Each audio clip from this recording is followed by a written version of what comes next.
Okay, so you're getting ready to buy a service company. Let's talk about what that looks like. So there's a lot of different variations of the home service company.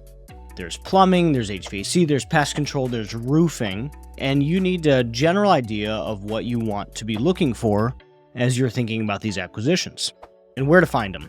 So let's dive in. When you start to look for acquisition targets, it's honestly not that hard. So people really overcomplicate it. Maybe they try to go for a big size, maybe they try to do whatever, but ever since 2020, most of the home service trades have been getting consolidated at a faster and faster pace. So what that means is the further up market you go, the bigger the business, the more competition that you're going to face when attempting to buy that business. So prices get higher, competition gets steeper. So generally, it's a good idea to start thinking about starting something or buying a little bit smaller than you'd like to. When you want to start seeking out acquisition targets, here's the things you need to be looking for. Are they residential or are they commercial? Highest values are in residential. So that's proven time and time again. The most valuable businesses are residential businesses. Are they service or are they new construction? Service is the more valuable business by a long shot. New construction businesses tend to have little to no value at all. So you want residential, you want service. Now the next thing what you need to do is you need to start locating them. So I think people overcomplicate the locating of a business. There are some easy ways to do it.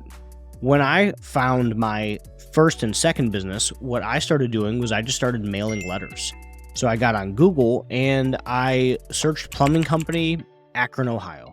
And I started sending letters. I sent 100 at a time to anyone with under 100 Google reviews because that probably meant that I could buy them. So you can use reviews as a good metric for how big a company is. If a company has less than 100 reviews, they're likely very small, 2, 3, 4 techs. If they have 500 reviews, probably a 20 to a 40 tech business. If they have 1,000 or more reviews, you're dealing with a real business and they might be too large for you to buy. So you want to look for under 100 reviews and you just send them a letter. There's a lot less competition for this size of deals.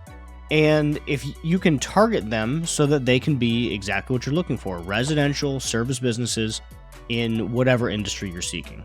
Now, my general advice is people should just acquire in the market that they're already in. You already know your market.